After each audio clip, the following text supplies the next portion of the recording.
into introducing ourselves a little bit more, I'm just going to start by asking you guys, do you know who this referee is on here? Okay, so his name is Nick Berry, and he's a referee out of New Zealand. And the reason why he's on my first slide is because I Googled professional rugby referee, and he was the first image to come up. But then, literally, I decided, oh, that's also appropriate talking about professionalism in rugby, seeing as he's from New Zealand, because we view them as kind of the gold standard of professionalism in rugby and what that stands for. And, you know, we just talked a little bit about it. I haven't spent time there, but probably their culture is a little bit different around rugby than it is in our country and most countries, in not just rugby, but in other sports. And just kind of, and where that starts with, and you'll hear us talk about legacy and stuff like that, but I just want to say, first and foremost, with professionalism, it is about legacy, and it's about the culture, and it's about the environment that you create. And in rugby, in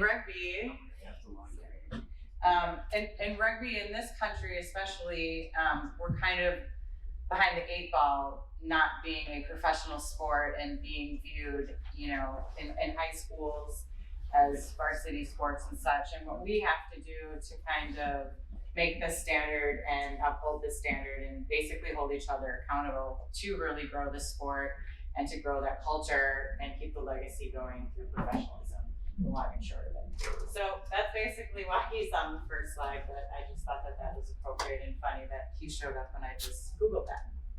So just a little bit about me. I started rugby in college at UW La Crosse in 1998 and kind of had different roles throughout the years, but being a referee for almost 15 years and going on to do 15s and 7s at the IRB World Rugby level. And more recently was youth development director in Minnesota before the pandemic hit, and that's kind of when I changed gears in my life, and I'd been doing football and rugby and decided just to go toward football and try to achieve some NFL dreams there. So now I'm focusing on football. That's where I'm at now, just starting my first year in Division I college. But coming back here to try to tackle referees with you guys because it's rampant in every sport. I was also in college in '98. I was at Whitewater. Not nearly as rugby accomplished as Leah, however, in the time since then. But I have stayed active in rugby for about 20 years now, 13 as a player, the last 5 as a referee, and about 10 of those as a coach at the youth level. Okay. Hi, I'm Pat Sharpe. I started rugby by accident in 1979. My sister, I went to visit my sister and her boyfriend, threw me a pair of boots and said, "We need a body." And that was at Northern Illinois University. Started the club at UWM in 1983, when I played, coached, ended up coaching high school in the 90s, and just continued to build my rugby career up to where I am now, being general manager of Milwaukee Barbarians. I was asked to participate in this from a coach's perspective. Basically, Jake blocked me to a table at the bar at the state union meeting and forced me to do it. Nice. So just kind of talking about the culture of sport and what we're going to try to achieve in this presentation is just helping define professionalism, as we've already touched base on, and obviously ending abuse.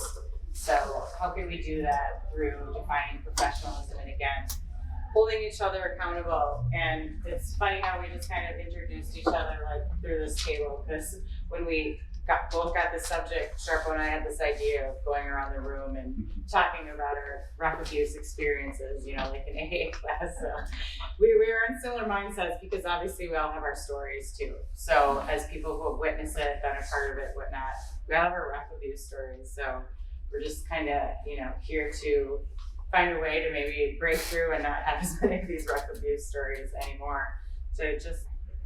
So who are we talking about? Who's part of this? Who's part of the solution? Who can help? We're talking to everybody. You know, it's everybody within the sport: coaches, referees, players, whether it's fans or parents.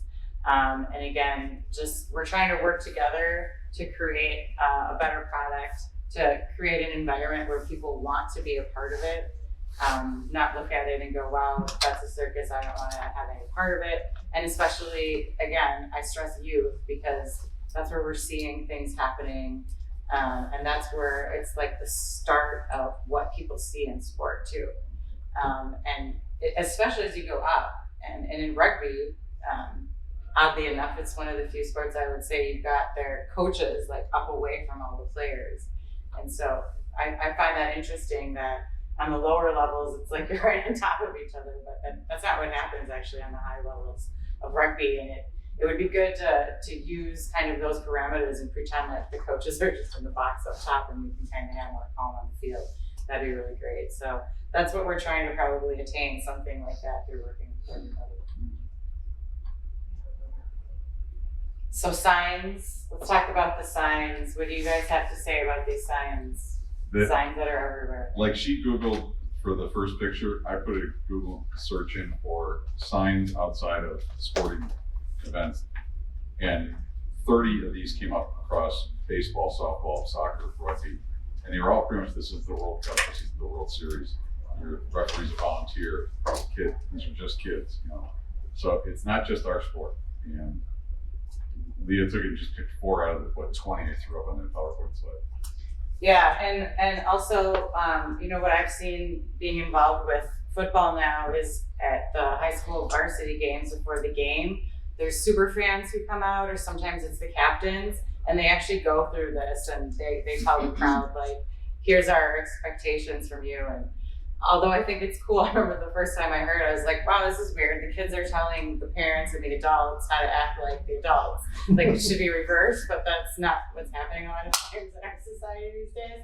But it's great that kids are kind of taking ownership of that, and because it's really not the kids that are at these events who are the problems, and just reminding them, this is what we expect of you if you're gonna be a spectator on the day.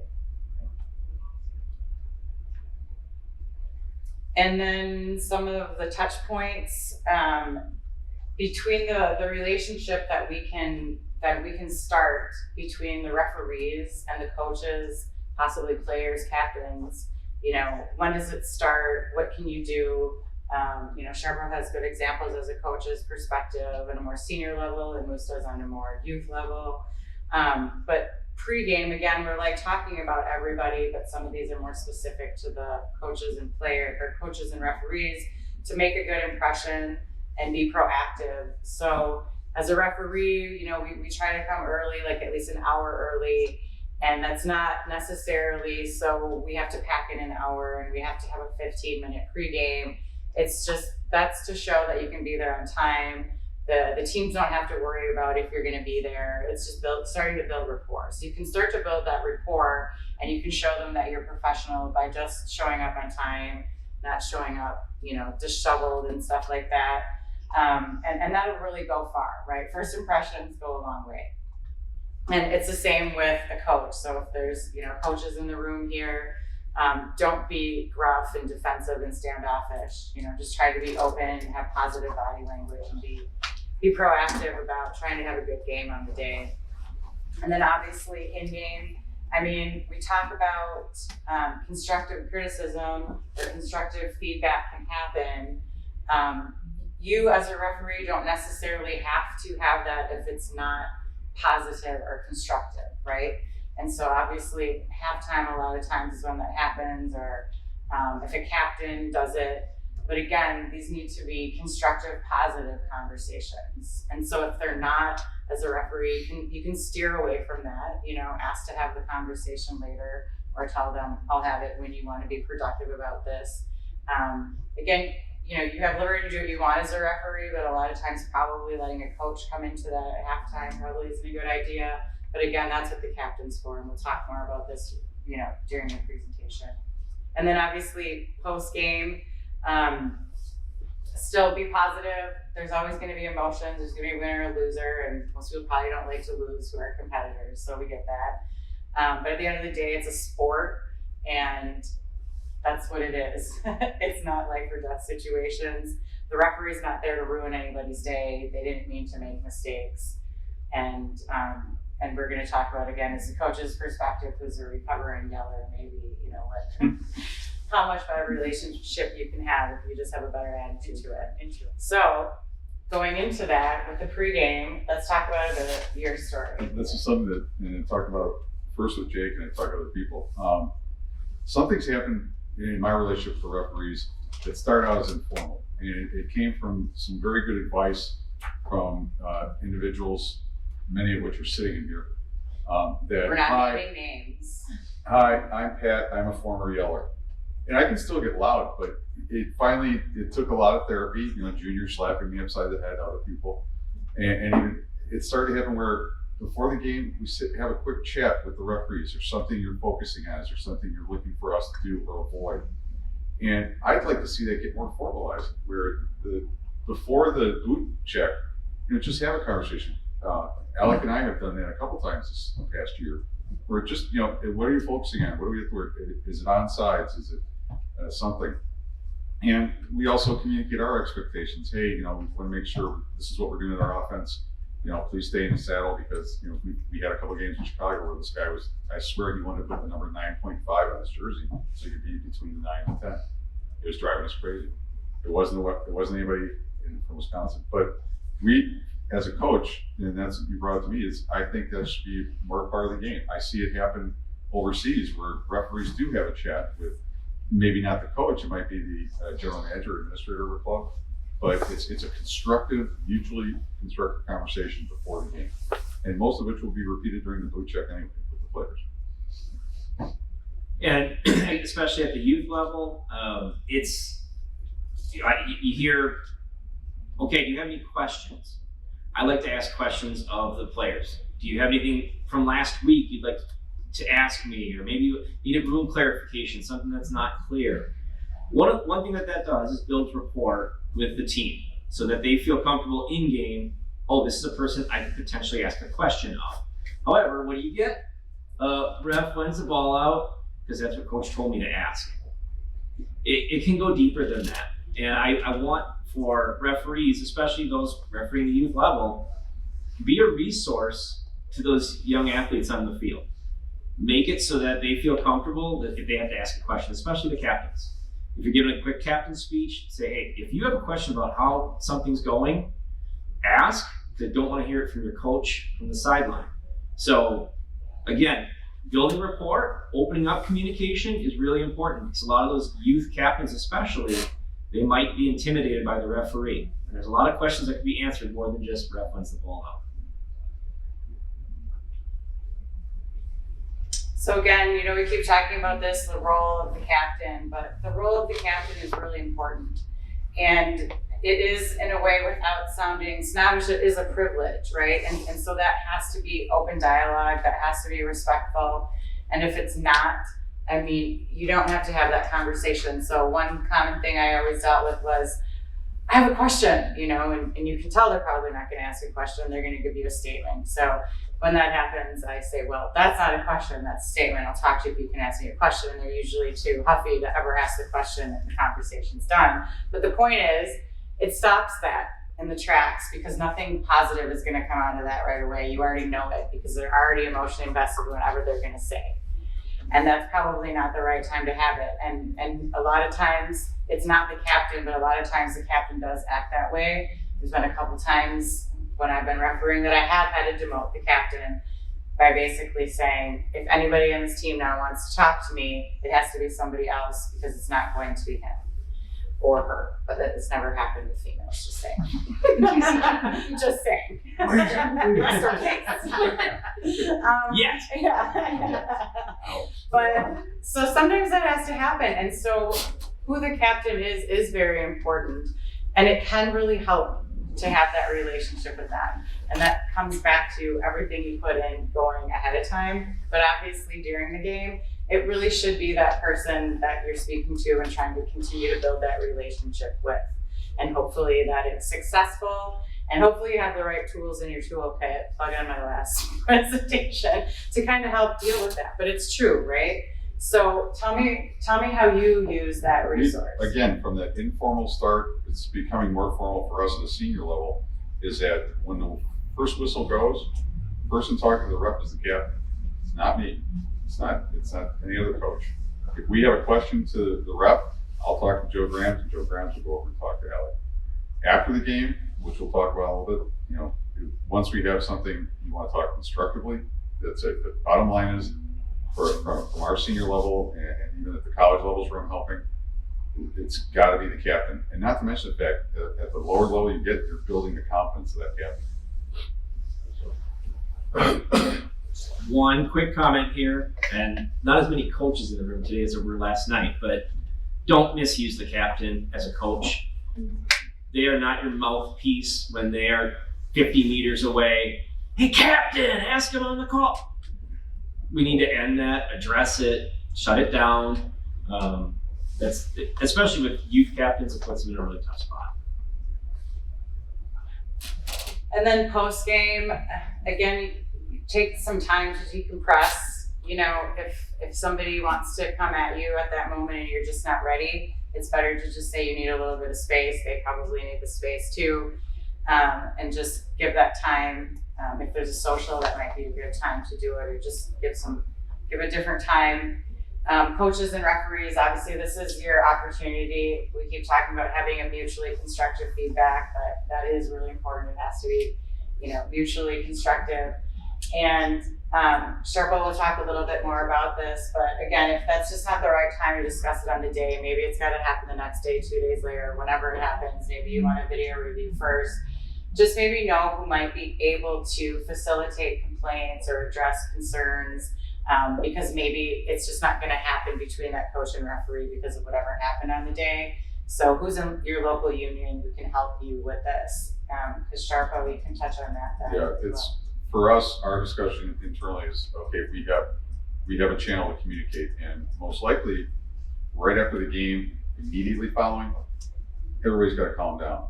You know, whereas the second thing is we're trying to be mutually constructive. Like we said, that came up on our first phone call about this presentation. You gotta help each other. Bottom line is, if you can't present it in the form of a question for some constructive discussion, just bitching won't do it. Yelling won't do it. And it took a long time for me to learn that. But I think this is something that the union, from the coach's perspective, needs to be improved. You know, just yelling just doesn't do anything. I mean, I sat in Eddie Abel's session earlier today, and he was talking about yelling coaches. No names were mentioned.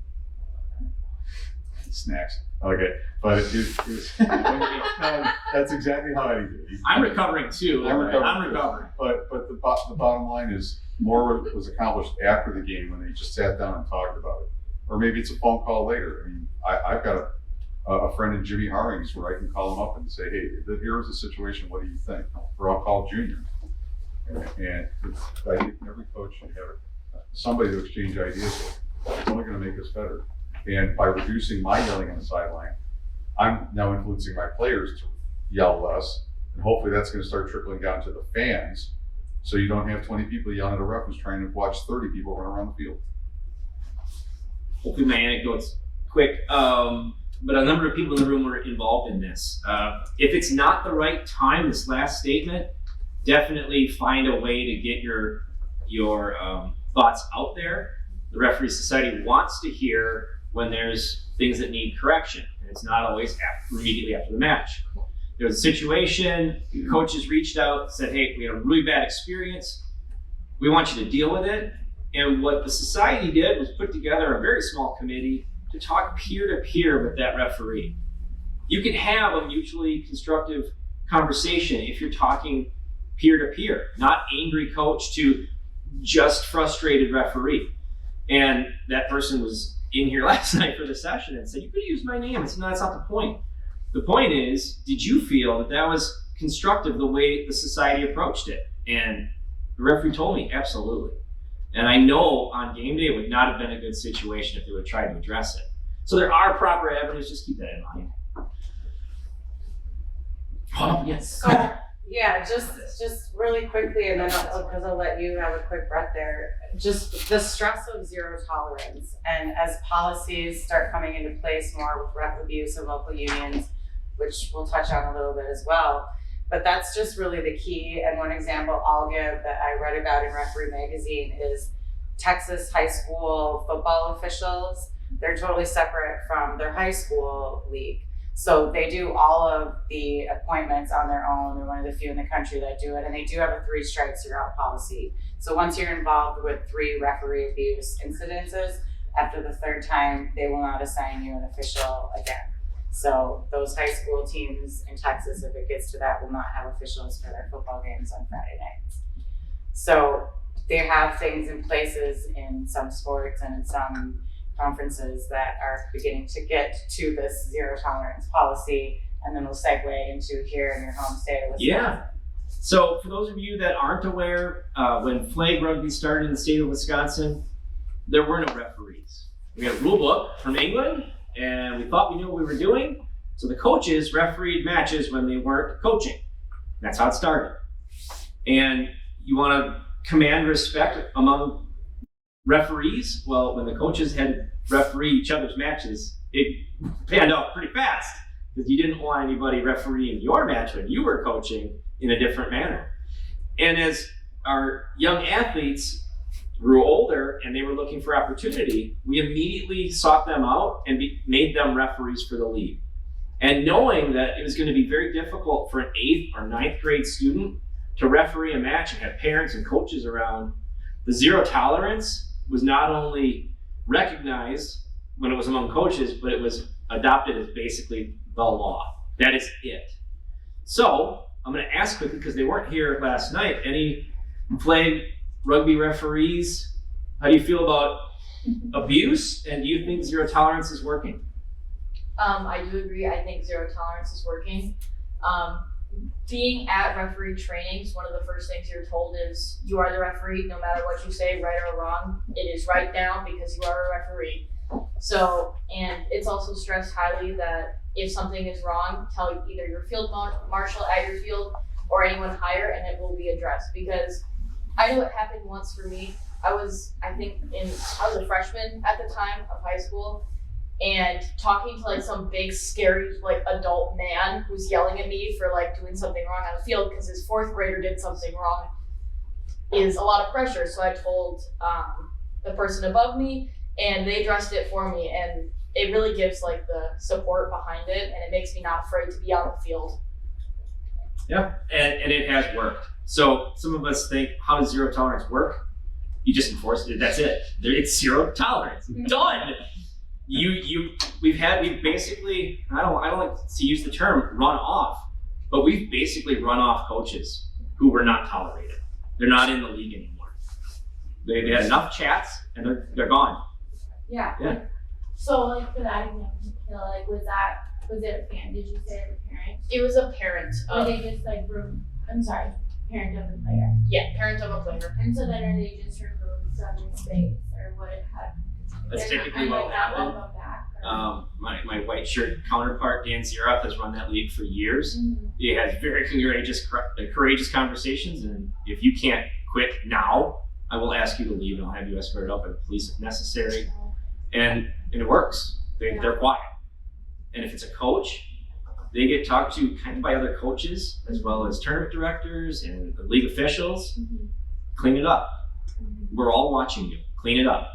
And if they don't, they get reminded enough times they don't show up the next season. And that's really, like, for me, what I see as a missing piece is having somebody there to enforce it.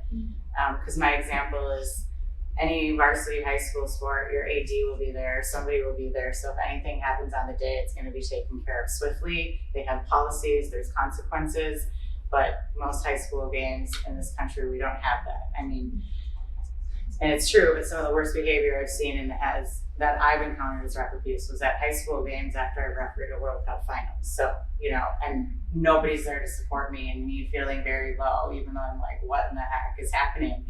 But that high school actually, I sent in the report, and there were red cards on the day because, of course, the players started emulating the actions of their coach, and I did put the coach behind the ropes, and it still didn't stop. And the kids are using F-bombs, and it was terrible, actually. And there were so many consequences that the team basically imploded. They didn't have a team the next year because they didn't have the culture. So when I talk about professionalism and legacies and cultures, it's real. And I didn't run them out. I just told the disciplinary people what happened. and they had sanctions against the players and the coaches that were involved, and the parents were there. Like, I literally thought parents were gonna throw tomatoes and eggs at me, like that they were gonna attack me too. And it was awful, actually. But their team imploded, and they kind of blamed me the next year, but it wasn't me. It clearly was not me. But they have not been around since. They're gone. Can I ask a question? So you had said like there'll be a scoring off, and are you expecting when you say that, is the expectation that the referee is scoring them off? No. Who is the next person That's to do that? That's the challenge that Leah speaks of. When you're officiating a high school match, an adult league match, there isn't another resource. The beauty of tag, yeah, we took care of it that way. Ideally, there's another responsible adult figure that could call authorities. You can charge someone with trespass if they're at your event, even if it's in a public space. If they're at your event and you are not acting appropriately to be a part of that event, they can charge with trespass. I was talking to our friend Wayne from Indiana, and they've done that. Called law enforcement, said, hey, you know what, we have this individual, they're belligerent, they shouldn't be here, we want them away from our event. They can be charged with trespass. Typically, it's the threat of trespass from a uniformed officer that gets them to knock it off and leave. But that is, yeah. This is the burning question. Right. This is the presentation. Like, yeah, like, so we'll keep talking about like how we have to hold each other accountable. So that goes back to what I talked about and the culture of rugby in New Zealand. For the example of gold standard, it's sweeping your sheds and taking care of it in-house. We have to start doing that in the sport in this country for sure. Right, but until it gets there, I think are you saying that we would stop the game indefinitely until that is handled and we are calling? Yeah, I had to have a touch judge escorted off the field. But I went to the captain first and said, that individual shouldn't be participating right now. So I did stop the match in that scenario. And we always have the ability in the toolkit, I was paying attention earlier, to stop the game. If it's an interruption to the game, stop the game and address it. And that sends a very clear message to everyone in the audience and every player on the field. If you stopped the game, to have someone removed. You've got one more tool before trespassing, because like you ask the person to leave and you say, this game is not to continue until you go away. So then it's their fault and they just ruin the game for everybody there. Right. And usually that's You do how that it at works. any level. So Yeah, for sure. I've done that.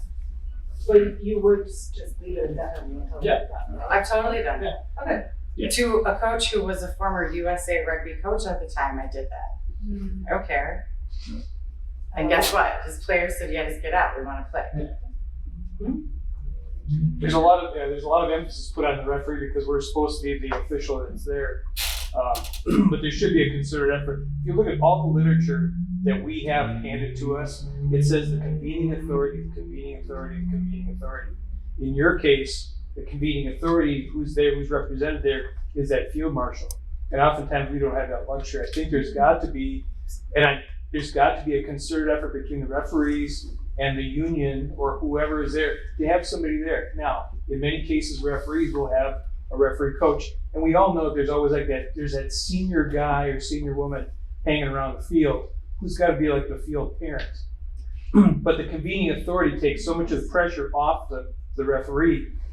I would not put a brand new referee out there and expect them to deal with the coach. And we all know what the situations are. So you can selectively place that. But I think we have to get that dialogue into play here. It's got to be the convening authority. Yeah, we'll be talking points, right? Accountability, respect, communication, purpose. So things we've already started talking about. We'll just quickly go through these slides, and that's a great segue, Jamie, because we need ambassadors in the game is kind of what we go into. But I'm going to have Moose start on this one because he picked out this slide and he can tell you why. Preparing this, I took a break from preparing this to go on social media. This popped up in my feed, and it made me incredibly uncomfortable knowing what I was preparing today. Because one of the reasons why I wanted to be part of the panel of sorts here was from the player perspective. And I know the conversation was had in our committee in defining society's guidelines, our referee society's guidelines for referee abuse. What about the player? Like, what is the avenue? if you're the frustrated player, we've all been there if you've been a player. You're the frustrated player, but you can't say anything to the referee, or you shouldn't. Your captain isn't useful, and what do you do? Like, how do you voice that? Joey Bosa did it the wrong way, but there's a message there. And I felt really uncomfortable. I didn't know where to go with this, but I thought if nothing less, if you would get the people in the room to start thinking about, yeah, it's still a two-way avenue, and yes, we're all accountable to somebody. Again, this wasn't a good approach, but it does make you think a little bit. And then on the flip, I'm Googling stuff after this, and I read the story about Wayne Barnes, who his family's getting threatened because he refereed South Africa, France, and South Africa lost. And this article focused on how the coach of South Africa putting his opinions and referee stuff happening. You guys probably know the whole story behind that. Stuff he's putting on social media, and that's now coming on referees feeling even more attacked and not being appropriate of what coaches are saying. So when you have coaches who are big names and you have players who are big names and they're saying stuff because it's so easy to put out there, like what is that doing to referees? And referees, top level referees wanting to quit, like me feeling so low after a high school game, So that also that's not cool. That can't happen either, right? So unfortunately, they feel like their only way to put their frustration out there is social media. I don't know. And so one thing Jake and I talked about is, what is the way then for coaches or players to talk about this? Maybe more so for coaches. Is there a different avenue? But we're throwing things out there. These are things that need to happen in policies that need to be put into place, definitely to help combat this problem with league. So just always knowing, right, like rugby is a big product. We're part of a big product, and we have to be part of selling that product, especially to a country where a lot of people don't want to buy into it. So how do we do that? How do we hold each other accountable? Who's watching? And for the coaches, like, what's your legacy going to be? Because it really does start with your behavior a lot of the times, and it trickles down, especially with youth, right? So you don't want your legacy to be the high school team that folded because, and they were former high school championships. They were number one in Minnesota at one time, and now they're nothing. You don't want it to be your legacy, I want to think, so. That second question, who is watching when you are yelling and shouting and all that? That starts on the sideline. If I'm yelling at Brad, which I personally never have, my players are seeing that. Their parents are seeing that. Other potential players are going to be came from a college side to see that. It may be entertaining, but I used to think it was just funny. Now there's actually, it's not good for the team. It's not good for the club. And am I perfect in not doing it? No, they still get a little loud now and then. But I'm trying to be more constructive. And that's just me, but I see it at other club levels. I saw it in Eddie Abel's discussion this morning about how referees are treated, and he had, what's-his-face, the coach at the University of Michigan, yelling in a ref's face on TV, on ESPN. Harbaugh. And I mean, okay, that's $1 million a year coach or whatever, but it doesn't matter. We're trying to build a product here. And if we start showing the proper respect, and that tears down through the kids, fans, when they come up from youth level, high school, college, to senior, they're going to be more respectful. So we're just building a better product. Respect. You can keep talking about this one, Sharpo, right? Yeah, it all begins with communication. I mean, I've had these discussions with Alec, Junior, other people. Yelling doesn't do anything. Having a constructive conversation maybe a day after, I learn more. I've learned a hell of a lot from my friends than just yelling at them. And the other thing, don't yell to your captain to ask him a question. One, because it isn't framed right. He's a little busy right now.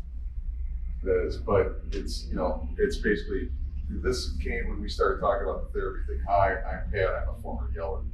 And other examples came up of coaches who used to yell a lot. And it opened my eyes, it just, you've got to, because if you don't show respect, why would your players do it? Why would their families do it?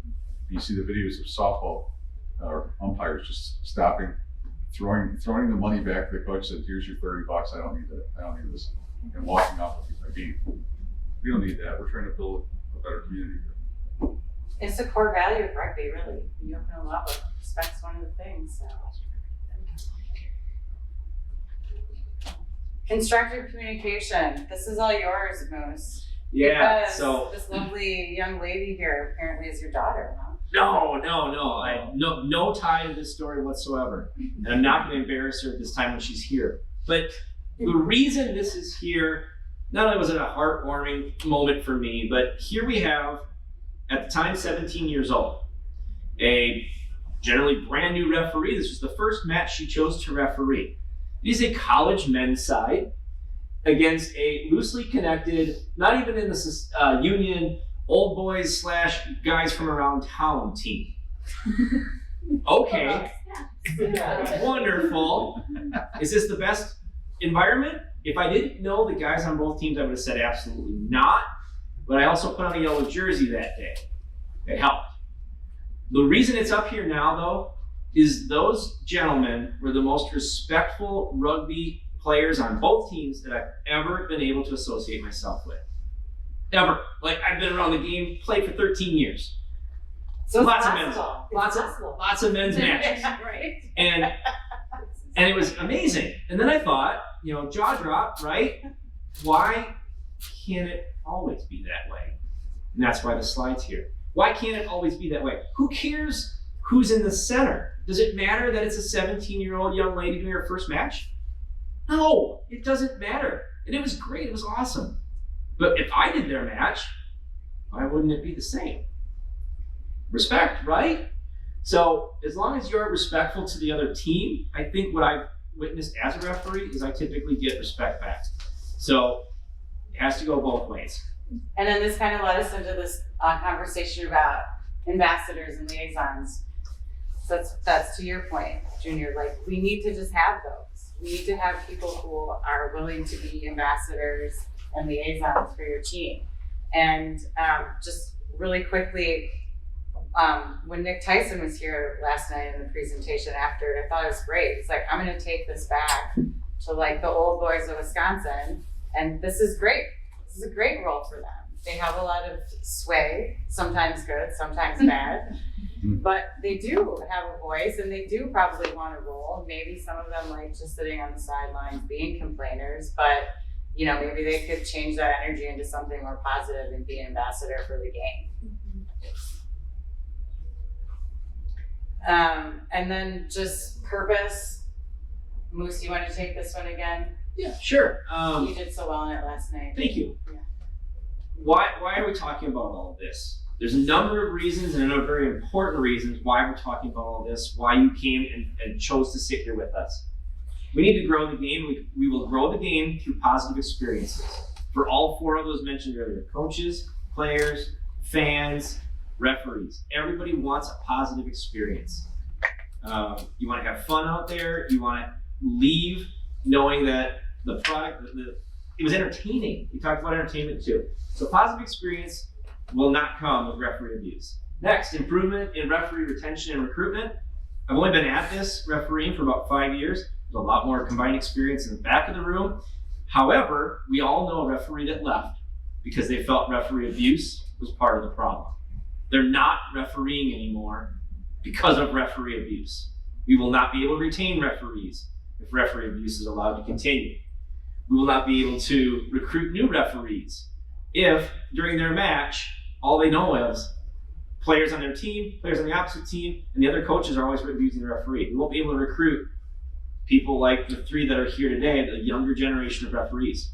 They won't want to be a part of it. It's possible my kids want to get into refereeing because they've seen good experiences when dad's on in the center. Just keep that going, folks. And then again, more engaged players, growth of the sport. If they're getting a good product, they stick out, they tell everybody else, and the game grows. Yeah. That just kind of leads us into these final points. And again, like, who is accountable? Who's holding who accountable? Where do you go to, right? These are still questions that we want you to think about. Take back, do something.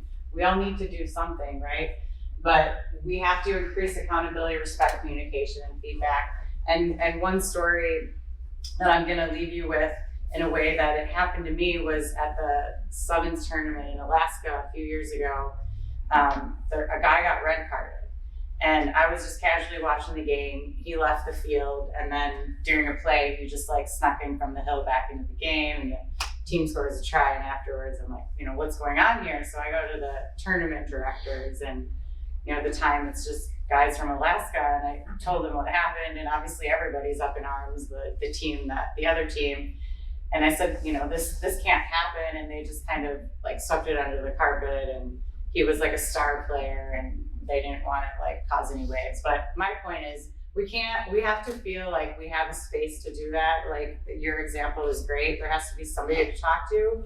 If it's happening on the day and it's not good for our sport, then you have to say something. I know it sounds like the weird airport slogan, see something, say something, but it kind of is. I mean, we don't have these field marshals here, and we're trying to grow a sport and get rid of ref abuse. And for the optics of the game, we don't want this picture of people like getting yelled at and not working together, because rugby is a special sport in that way that actually we can. It's a flowing sport, and it's something that's really good, but we then, I feel like, have a bit more control of what we do with that in this environment as well. And so eventually the guy in Alaska like sent me a sorry about that email. But I mean, I was pretty upset. Like, you're not doing anything to help the growth of the sport here. So anyway, that was just my example when I did say something, because it just wasn't right. And that's not what this sport is about. So I just want to leave you thinking and just quickly touch on knowing if you do have ref abuse policies in your society. And Jake has shared with me they have a draft, and that's something that's becoming closer in Wisconsin. But I think you'll start seeing that in other unions. But hopefully, again, you can be proactive in finding out if you have them and what they are. Anything else from you guys here before we wrap it up? No. Good case. Any questions from the group? For the panel. Yeah. Yeah. Fantastic. We either Thank hit the you. mark or we're way off. You're gonna say a word. It's too late. Yes. Say something, because we've got uncomfortable silence. I'm comfortable. All right, I've got very comfortable silence. I thought one of the things was interesting was that comment from Bosa about officials, and what I find funny about that is he's obviously never been in a locker room full of officials after a match who are all sitting themselves, beating themselves up after about every single call, about every, oh my gosh, did I get the right thing? Did I not do the right thing? Whatever. Which is fascinating. The attitude is that's what the players think that the referees are doing in the change room, which is the exact opposite of what is happening. And I'm just interested, what can be done from a coaching perspective and a refereeing perspective to maybe change some of that attitude to actually understand what referees are actually really like? And that's a great question, and that kind of ties into what I was saying, that's a special relationship rugby can have that I don't know that football can have, or it's very far off. Because now as a football official, we don't talk to the players. We don't have to, really, to be honest with you. We throw a flag and we get on with it, and then they go off the field and the next set of players comes in. So that's why this is very special, that I feel we can contain this in rugby internally, and having maybe more of what Sharpo said, he as a coach wants to know how we can have a better line of communication with ref societies. And it would be amazing if players understood what the referees put into it. Because you're absolutely right. We're beating ourselves up for days. I can't sleep some nights after games, honestly. So you're right. And that's what can happen in rugby, I think. I think rugby, personally, as knowing other sports, can be at the forefront of kind of tackling this, because we are kind of closer and can do these things. And you do build these relationships all game long. And you have the same refs over and over again. And you have meetings and video reviews, and they know your first names, and they know your stats. Like, that can happen, right? How? I think, again, that's what we're trying to give you some answers, but then we want you to think about how can we do that? How can coaches and ref societies connect to do that? I thought about this last night, actually, when you were presenting those 10 examples, the video examples. I watched who came up to the referee after he blew the whistle. One person at most. Yeah. And not everybody's, oh, they back 10. Yeah. All right. And again, that was at a higher level, a Crusaders match or something like that. But the kids see that and the kids start doing it. They don't bitch. You get the people throwing their palms out, all that. But that's the respect that has to be given to the ref from our side. And I've always wondered, you know, if we have a question to the ref, there's a proper time and place. Don't just bitch. That doesn't help. But those things, and by the way, I do want to see if I got those right. Yeah. Sure, no worries. There was no So there's one way about doing it from the side of like the team side, like connecting with players and coaches. I do know at least one referee who used to kind of celebrate dinging people. So exactly what Bosa said about, it's like, it cost him 50 yards, and the referee like, I got that guy good, and like that's a culture thing on the ref society side that it's like we got to weed that out ourselves. So. You're right. Yeah, because like I was talking about earlier, we should be trying to find reasons not to stop the game, not to blow the whistle. We use the laws to apply to not do that. I mean, that's what you should be doing in any sport, but rugby is different, that it's always flowing, right? So you want that to keep flowing. So how do you use your knowledge to not do something, right? And yeah, it shouldn't be about that. That's all about them then when they have that mentality, but you're right, it comes from somewhere. And we can't have that mentality. Like we kind of have this mentality with referees in rugby because we are special, but we're like not that special, right? Like we're still just humans. So we can't act like we're not also human and not be open to that conversation.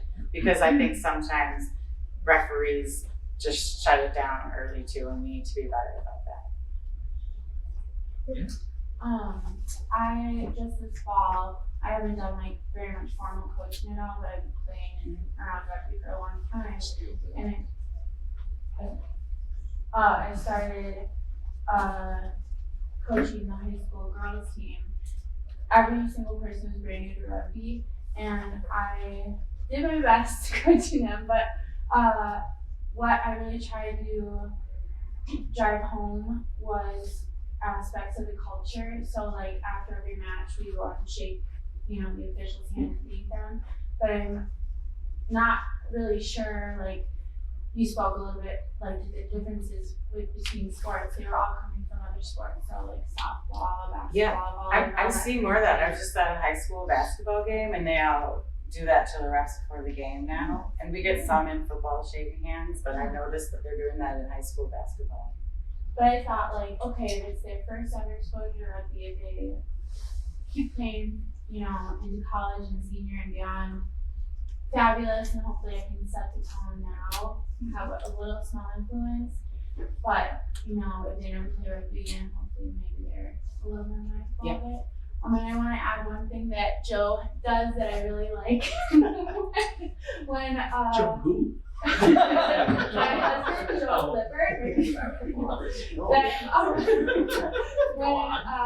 when he hears somebody criticizing a ref, whether it's like at a tournament, whatever, overhears that somebody says something to him, he's like, all right, see you at the next ref training.